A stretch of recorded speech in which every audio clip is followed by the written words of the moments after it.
اتنی قیمتی زندگی اللہ تعالیٰ نے تمہیں دی ہے کہ اگر سانس تمہاری رک جائے تو کروڑوں دے کر کے بھی کسی ڈاکٹر سے سانسیں واپس نہیں لا سکتے. ایک بار تمہاری دھڑکن رک جائے تو لاکھوں کروڑوں اربوں دے کر کے بھی اس دھڑکن کو واپس نہیں لا سکتے.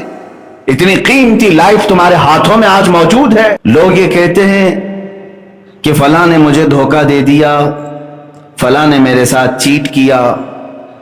بلکہ ایک بزرگ فرماتے ہیں سب سے زیادہ دھوکہ تم خود اپنے آپ کو دیتے ہو. دوسروں کا جو کھایا ہوا دھوکہ ہے وہ تھوڑی دیر کے لیے ہوتا ہے، لیکن تم جو خود دھوکے میں مبتلا ہو اپنے آپ کو، یہ برسوں بیت جاتے ہیں، تم نے اپنے آپ کو اس کیفیت سے باہر نہیں نکالا.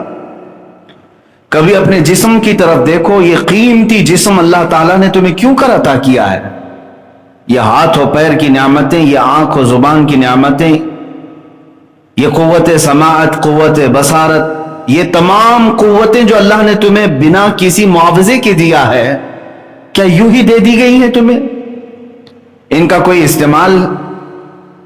تو پھر ظاہر سی بات ہے بندہ جس چیز کے لیے پیدا کیا گیا ہے وہ چیز نہ کرے تو گویا کہ اس نے خود اپنے آپ کو اس دنیا میں سب سے بڑا دھوکہ دیا. میرے عزیزو، اپنے آپ کو دھوکہ دینے سے باہر نکل آؤ. میں آج یہ کہنا چاہوں گا ان نوجوانوں سے جو اپنی زندگی کا مقصد نہیں سمجھ سکے، کسی دن آ کر پوچھ لیتے کہ ہماری تخلیق کا کیا مقصد ہے، ہمیں کیوں بنایا گیا ہے، اس دنیا میں مجھے کیوں بھیجا گیا ہے، میں یہاں کیوں زندہ ہوں. حد تو یہ ہے کہ جو کسی چیز کی تحقیق کرتا ہے، ریسرچ کرتا ہے، اسے سائنسدان کہتے ہیں.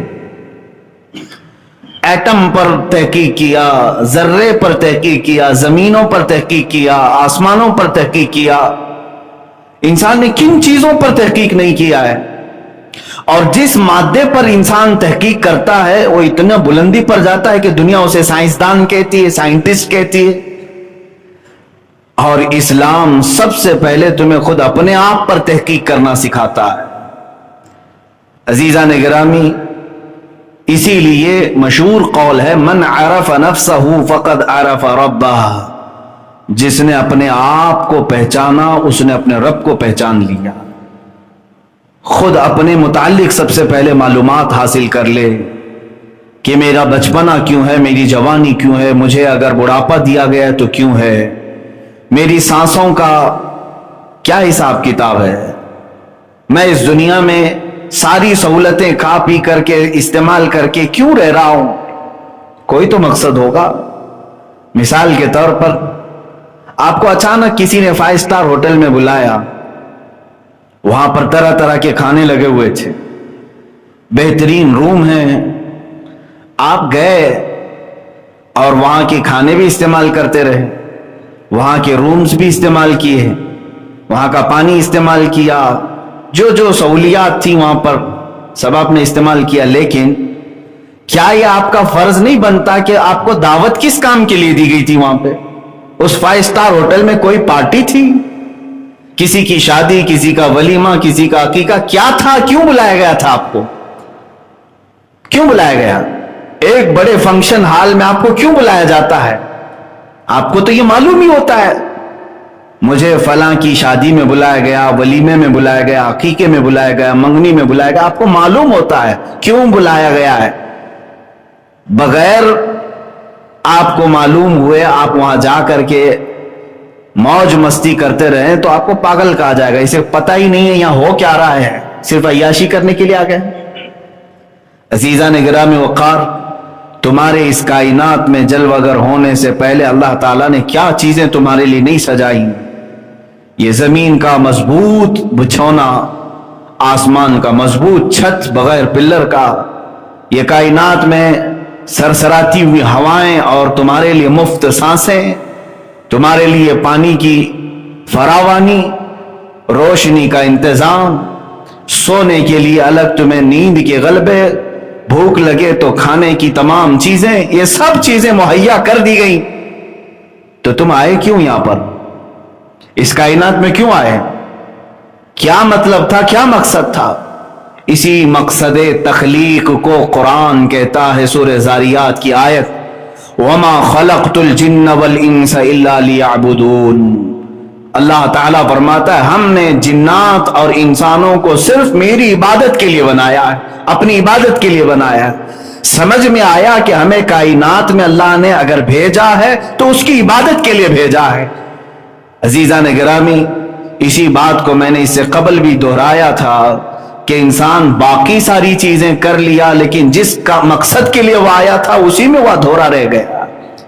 یعنی عبادت، اللہ کی رضا حاصل کرنا، یہ سب کا مقصد تھا، اسی لیے تمہیں بنایا گیا تھا.